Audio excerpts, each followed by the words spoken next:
spoke of it, the power of the spoken word. When God says something to you, he means it. And if you connect your faith to it, you back it up. You will back it up all the way. In Exodus 14, because this is going to build us up for Sunday. Listen, you don't want to miss the 1st of January. I'm not coming here the 31st of December. I don't do that kind of game. So go over to traditional family and stuff like that, hang out with them all year's night. And if you drink, get sober by 7 o'clock. Because we're coming back here at 7 p.m. on New Year's Day. 7, don't miss the number. 7 is the number of perfection. And I said to you that the next year will be manifestation. I posted on Facebook that next year your doubters will upgrade to haters. You see, they have to transition now. They doubt me now that you can't do it. I know you can't make that happen. I know God will do that for you. But next year, they have to hate you because there's evidence. You can't doubt with evidence. You got to hate. They will see it. They will see it. They will see it. Some of you are processing and being delayed to next year. You will get frustrated in 2013 because next year is the year of manifestation for this house. Anybody connected to this house? And the miracle will be born next year. I'll be dedicated in this church next year. Exodus chapter 14. Let's read from verse number 8. And the Lord hardened the heart of Pharaoh, the king of Egypt, and he pursued the children of Israel. And the children of Israel went out with boldness. They didn't see the enemy. We talked about this on Sunday. They were bold because they're not seeing anybody in front of them, so they have got all power to walk away. So the Egyptians pursued them, and all the horses and chariots of Pharaoh, his horsemen and his army, and overtook them camping by the sea, beside Pi-hahiroth, before Baal-zephon. And when Pharaoh drew near, the children of Israel lifted their eyes, and behold, the Egyptians marched after them. And they were very afraid. And the children of Israel cried to the Lord. Very afraid, cried to the Lord. Then they said to Moses, because there were no graves in Egypt, you have taken us away to die in the wilderness. Why have you dealt with us or so with us? To bring us up out of Egypt. Verse 12, is this not the word that we told you in Egypt, saying, let us alone, that we may serve the Egyptians? Is that what we told you, Moses? For it would have been better for us to serve the Egyptians than that we should die in the wilderness. The question again is, are you prepared? Or do you want to live bound or die free? Which option will you take? And Moses said to the people, do not be afraid. Stand still and see the salvation of the Lord, which he will accomplish for you today.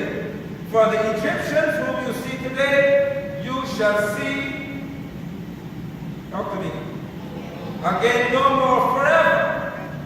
The Lord, verse 14, will fight for you. Okay, let me say that to you again. The Lord will fight for you. And the moment God begins to fight for you, God is never incomplete in his assignment. That's right. Yep. All right, let me talk to this side, because that's like it. You get it here. The minute God begins to fight for you, he's never incomplete in his assignment. He is Alpha and he's Omega. He's beginning, and the moment God begins to touch your enemy once, he doesn't stop until it's over. That's right. He said, I will fight for you. So Moses said, hold your peace, calm down. When someone's in his own, tell him, calm down. Say, cool it, tell him, say, calm down. No time to get frustrated here. When we get into it, I want to get us tonight. And the Lord said to Moses, what is now? Why do you cry to me? Go forward. Yeah. All right. All right. This is somebody in here who had a few sleepless nights and a few days ago, and you could catch yourself in every minute tears coming down your eyes and you can't figure out why am I crying, why am I so anxious, I don't know what the next move is. Let me tell you what God said to me. Why are you crying to me? In other words, what do you want me to do? Because crying doesn't solve the problem. If crying solves the problem, then God will tell the children of Israel the problem is solved because you've been crying. But some believers in this church tonight need to hear me. And if you're listening by way of the internet or radio, listen to me. Crying over the problem is an expression of frustration that you don't have a solution to the problem. Yes. And if you are someone who confesses that you trust God, then crying about the problem should be the shortest thing you do in reference to the problem. That's right. Because faith should make you see the solution while there is still the problem. You guys have to go because I can get what I said tonight. Faith will make you see the solution to the problem while you're still in it. Faith doesn't have to see the problem solved to believe. Faith has to believe to see the problem solved. That's right. But Israel doesn't have that. So they're crying to God, and God said to Moses, no, you the leader. Why are you crying to me? Now, I have been called to pastor people who have leadership in them. And I'm saying this to you tonight. As the leader, as the one who's going to lead your family, most of you, crying does not give your family the answer. That's right. Wipe your eyes, man up. Pull your third pants up, your leggings, or whatever you call it. And say to yourself, I have to address this matter. Because for some of you, the moment it confronts you, water starts coming down your eye. And you can't talk anymore. Because it may sound as if I'm being cold or I'm being harsh with someone, but you need to get it. Because tears is an indicator to your enemy that you're about to lose the battle. You don't cry to the enemy, you cry to God. And when you cry to God, faith should be accelerated to say, now I'm crying to someone who understands my tears, but I believe in someone who will give me the joy after this. So you can't be crying every day to God about the same matter. Am I talking to anybody here? God said to Moses, listen, stop. Stop crying. Because the Red Sea is in front of you. The Egyptians are behind you. And tears don't move either the two. That's right. So if the bank is calling you, threatening you to take your house, you can cry from now to next year, you'll be homeless. And crying. Or you can begin to speak faith and make declarations about your future that changes what the bankers say to you. Because that's the kind of God I serve. I told you, so I believe we're believing all the way. I don't believe God 20%. So God said, tell the children of Israel to go forward. Stop crying. It's time to move. It's time to move. Stop crying. It's time to move. This would be helpful for some wives in here or some girlfriend in here. Stop crying. Time to move. But lift up your rod. Verse 16. Are you there? Look at it in the Bible. So Moses is crying because the people want to kill him.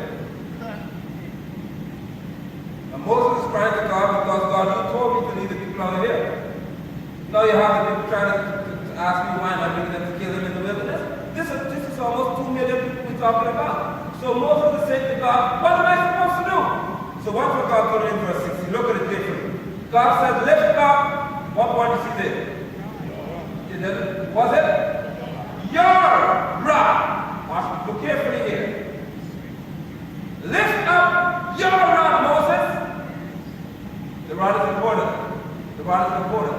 The rod is the instrument in Moses' hand.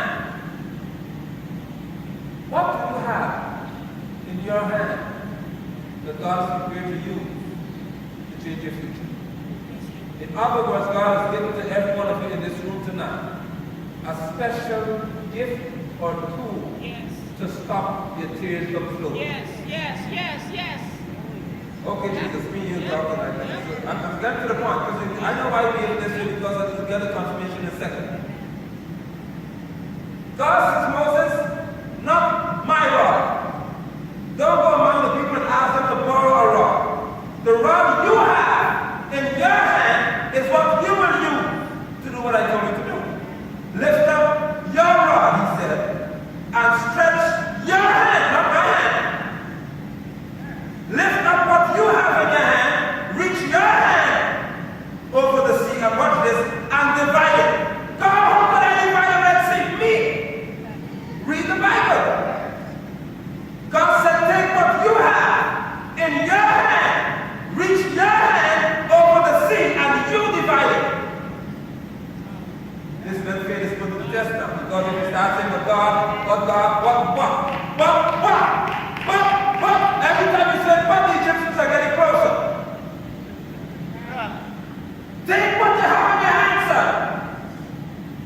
God said, some of you, I have given you ideas. I've given you strategies. And watch this. People compliment you for your handiwork, but you never earn from your handiwork. Then you cry that you're broke. So I give you a gift for compliments. That's what God is asking me tonight. Did I give you this gift just for people to tell you how good you are? Or am I giving you a gift to give you the way out of the Egyptian bondage? I shall sell food. Thank you very much. Amen. Lord, this is for Yes, us. sir. You need to understand what God gives to you, church. Listen, a sign that your gift is valuable is when people begin to compliment you and position you about it. Yes. Oh God, help them in this church tonight. Anything that you do, because you may make a chicken now, and they say, oh, that's good, that's my chicken. The next time, like you forgot what you did last time. But if whenever they taste the food, they say to you, this is good, this is getting better, oh, this is good, when you hear that, the first thing you should have in your head is, not I'm good, is restaurant. What's the name? Where's the location? Where should I set up? Every time you see him there, every time this boy touches the computer, he solves the problem. It shall be God. And everybody, Ashton is so smart. Ashton is so good. No. The next thing is, what should I call my company? That's right. Who will I employ in this company? That's right. Because compliments are indicators of your future success. This is life class I'm giving you here now. You need to understand, God said there's something in your hand that you could use to solve the problem that faces you.